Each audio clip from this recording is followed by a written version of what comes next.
नमो आदेश भगवती कृपा करे धन धान्य से आपको परिपूर्ण रखे। आज हम एक ऐसे विषय पर बात करने वाले हैं जो साधकों के लिए बहुत महत्वपूर्ण है। अगर आप अपने अंदर किसी शक्ति का अनुभव करते हैं या कोई सवारी आपके अंदर आती है तो क्या आपको दूसरों की मदद करनी चाहिए? कब सही समय है किसी की सहायता करने का? इसी के बारे में आज हम बात करने वाले हैं। तो देखो, अगर आपके पास एक पॉजिटिव शक्ति है, कोई एनर्जी है या सवारी रूप में वो आती है, तो आप जन कल्याण करने का तभी सोच सकते हैं जब या तो आपको जगत में प्रसिद्धि चाहिए या फिर आप इतने इमोशनल हैं कि आप किसी का दुख नहीं देख सकते हैं, या फिर दोनों ही कारण की वजह से आप किसी की सहायता करने की सोचते हैं। बहुत से लोग जब उनकी कुंडलिनी जागृत होती है या शक्ति या सवारी का अनुभव करते हैं तो वे तुरंत दूसरों की मदद करने लग जाते हैं, वे जन कल्याण की सोचते हैं। लेकिन ये बहुत बड़ी गलती होती है। शक्ति का सही उपयोग तब तक नहीं किया जा सकता है जब तक उसकी साधना पूर्ण ना हो जाए, जब तक आप शक्ति को साध नहीं लेते हो। तो जब तक आपकी शक्ति आपसे बात ना करने लगी, ये बहुत इम्पॉर्टेंट चीज़ है। जब तक आपकी शक्ति आपसे बात ना करने लगे, आपको अपने कार्य नहीं बताने लगे कि कैसे उनके मार्ग पर आपको चलना है, तब तक आपको सिर्फ और सिर्फ अपनी साधना पर ध्यान देना चाहिए, क्योंकि बिना सही मार्गदर्शन के दूसरों की मदद करना आपके और उनके लिए हानिकारक हो सकता है। अब शक्ति का सही मार्गदर्शन, इसके बारे में थोड़ा डिस्कस करते हैं। आपको तब तक किसी की मदद नहीं करनी चाहिए जब तक आपकी शक्ति से आदेश नहीं आपको मिल जाता है। अगर आप दूसरों की मदद करते हैं तो बिना शक्ति के निर्देश के तो आप अपने शरीर और ऊर्जा पर नेगेटिव प्रभाव जरूर डालेंगे। अगर शक्ति ने आपको आदेश नहीं करे हैं और आप चाहते हैं किसी की मदद करना और आप यह कार्य करते हैं तो आपके ऊपर ही नेगेटिव प्रभाव पड़ेगा, क्योंकि अभी तक शक्ति ने उस चीज़ की हामी आपको नहीं दी है। बहुत से साधक इस गलती को करते हैं और फिर उन्हें अपनी साधना में कठिनाइयों का सामना करना पड़ता है, क्योंकि अभी तक आपको नहीं पता है कि नेगेटिविटी जो आपने हटाई है दूसरे लोगों के ऊपर से, उसको आप अपनी तरफ ना आने से कैसे रोकें। शक्ति का उपयोग करने के लिए या दूसरों की सहायता करने के लिए सबसे पहले आपको गुरु का मार्गदर्शन या अपने तप और साधना में पूर्णता प्राप्त करना चाहिए। मतलब दोनों ही चीज़ें इम्पॉर्टेंट हैं, गुरु का मार्गदर्शन होना भी और अपने तप और जप में, साधना में महारत हासिल करना, ये दोनों ही चीज़ें बहुत ज़रूरी हो जाती है। जब तक आप अपने शरीर और मन पर पूरा नियंत्रण नहीं पा लेते ना, तब तक किसी भी शक्ति का जन कल्याण करने का आदेश आपके लिए नहीं लगेगा। अब हम बात करते हैं गुरु का महत्व और इसमें क्या सावधानी आपको बरतनी चाहिए। अगर आपके पास गुरु नहीं है तो अपनी साधना को पहले मजबूत करें। गुरु के बिना सही दिशा पाना बहुत मुश्किल हो जाता है, और इसीलिए मैंने एक वीडियो भी आपके लिए बनाई है जिसमें मैंने बताया कि अगर आपका गुरु नहीं है तो शक्ति की भक्ति के लिए और साधना के लिए आप कैसे अग्रसर हो सकते हैं। वो वीडियो मैंने शायद 1-2 दिन पहले ही डाला है, आप चेक कर सकते हैं। गुरु आपको सही समय पर सही मार्गदर्शन देंगे और जिससे आप अपनी शक्ति का सही तरीके से उपयोग भी कर पाएंगे।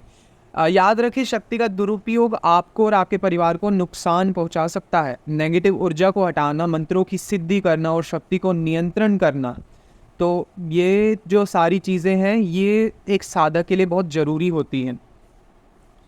अब साधना में संयम और शक्ति का सम्मान करना भी बहुत ज़रूरी होता है। इसी बारे में हम और बात कर लेते हैं। जब आप किसी की मदद करने के लिए शक्ति का उपयोग करते हैं ना, तो सुनिश्चित करें कि आपकी शक्ति पूरी तरह से जागृत और नियंत्रित है।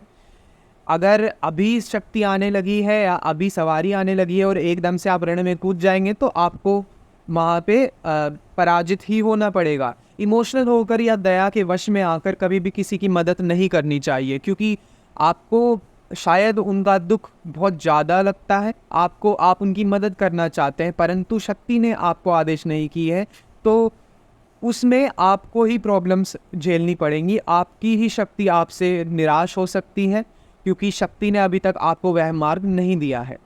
जो साधक शक्ति से सही उपयोग को समझते हैं वे ही अपनी साधना में सफल भी हो पाते हैं, जन कल्याण कर पाते हैं, क्योंकि शक्ति किसी की मोहताज नहीं होती है। इस बारे में भी अभी हम बात करेंगे आगे। और ध्यान रखें, शक्ति किसी की सगी नहीं होती है ना। अब इस बारे में क्या है कि देखो, अगर आप सही कार्य करेंगे तो ही आपकी शक्ति आपका साथ देगी, पर अगर आप गलत कार्य करेंगे तो शक्ति जो है पीछे हट जाती है, वो कभी भी आपकी सगी नहीं होगी। वो स्टार्टिंग में हो सकता है आपका साथ दे दे, कुछ कार्यों में आपका जो आप गलत कार्य करें उसमें साथ दे दे, पर वो मौका लगने पर आपको ज़रूर अपने आप से अलग कर लेगी और अपनी जान छुटा के एक तरीके से वो आपको छोड़ देगी, ठीक है। वो आपका साथ आगे नहीं देगी, क्योंकि शक्ति किसी की सगी नहीं होती है, शक्ति उसी की सगी हो सकती है जो सही मार्ग पर चलता है। अब एक और चीज़ है कि इस वीडियो का यही मुख्य संदेश ये है कि शक्ति का उपयोग सोच समझकर और सही समय पर ही करना चाहिए। अगर आप एक साधक हैं तो अपनी साधना को मजबूत करें, क्योंकि ये एक बहुत इंपॉर्टेंट चीज़ है। ऐसा नहीं है शक्ति आ जाइए कल से आप दूसरों का भला करने लग जाएंगे। पहले अपना भला करना भी तो बहुत ज़रूरी है ना। गुरु का मार्गदर्शन प्राप्त करना बहुत ज़रूरी है, तब तक ही दूसरों की सहायता करी जा सकती है जब आपकी शक्ति जो है वो नियंत्रित हो, आपकी बातें सुने, आपसे बातें करें और आपको एक गुरु का मार्गदर्शन आपको दिखलाए। याद रखें, शक्ति का सम्मान करें और उसे हल्के में ना लें, ये बात बहुत ज़्यादा ज़रूरी है। और यही सारी बातें थी जो मैं आपसे करना चाहता था। अब मैं एक आपको उदाहरण देना चाहूँगा इसी के रिलेटेड। मान लीजिए आपके कोई रिश्तेदार हैं, आपके ऊपर अभी 6 महीने हुए हैं, आपके ऊपर किसी देवी की शक्ति आ रही है, ठीक है, वो सवारी रूप में आ रही है और आपके वो रिश्तेदार बहुत ज़्यादा परेशान है। अब 6 महीने बहुत कम समय होता है किसी शक्ति के जागृत होने के लिए, क्योंकि कम से कम 2 से ढाई से 3 साल लग जाता है किसी शक्ति को पूर्णतः जागृत होने के लिए। अगर ऐसा नहीं है कल आपके शरीर पर सवारी आई है और परसों से आप एकदम बलवान हो गए, आप हर एक परेशानी का सामना कर सकते हैं। धीरे धीरे आपकी साधना और जब तब से शक्ति बढ़ती है ना। तो अब वो जो आपके रिश्तेदार हैं आपको वो बोलते हैं कि हमारी अब मदद कीजिए, हमारे घर में तंत्र हुआ है। हम उदाहरण के लिए यही ले लेते हैं। तो आप क्या करते हैं, आपने अपनी शक्ति से नहीं पूछा है, आपकी शक्ति ने आपको आदेश नहीं दिया है किसी का भला करने के लिए, और आप अपनी शक्ति से अरदास करते हैं कि भवानी माँ, इनके घर बहुत ज़्यादा प्रॉब्लम्स है, इनका उद्धार करो और जो भी आपका भोग प्रसाद बनेगा मैं इनसे लेके आपको दिलाऊंगा, है ना। यही तो होता है।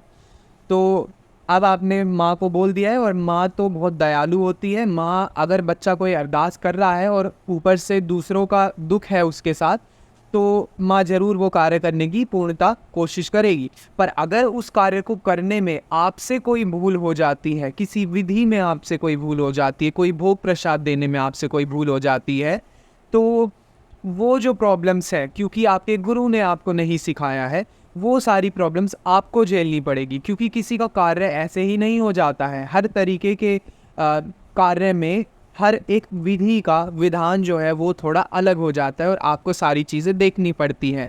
और वो समय अभी आपके पास नहीं आया है कि शक्ति ने आपके मन में आपको बता दिया है कि यह उपाय आप करेंगे तो आपको समाधान मिल जाएगा, क्योंकि 6 महीने ही तो आपको हुए हैं ना। उस केस में आपको ही सारी नेगेटिविटी झेलनी पड़ेगी। शक्ति वहाँ पे हो सकता है आराम दिखा दे, वो ठीक हो जाए, पर वो सारी नेगेटिविटी आपके घर आकर्षित होगी, क्योंकि शक्ति आपके घर से चल के, आपके धाम से चल के वहाँ गई है और उसने कार्य करा है। तो शक्ति तो सारा समेट के, जो भी तंत्र का सामान वहाँ पे है, जो भी नीच कोटि की शक्तियाँ वहाँ पे है, जो भी भूत प्रेत वहाँ पे है, उन सबको समेट के आपके अपने धाम में ले आएगी और वो धाम होता है आपका घर। वो सारी चीज़ें आपके घर में भर जाएंगी और आपको ये सारी प्रॉब्लम्स झेलनी पड़ेंगी। तो ये जो मैंने कुछ छोटे छोटे पॉइंट्स बताए, इनको आपको बहुत ध्यान में रखना पड़ेगा और इन पे आपको काम करने की बहुत ज़्यादा ज़रूरत है, ठीक है। और इस वीडियो में इतना ही था, और अगर कोई भी आपका प्रश्न है तो आप पूछ सकते हैं। मैं कोशिश करूँगा समय से उसका रिप्लाई आपको दे सकूँ। इस वीडियो में इतना ही, बाकी मैं नेक्स्ट वीडियो में मिलता हूँ। तब तक के लिए जय माता दी, जय श्री महाकाल।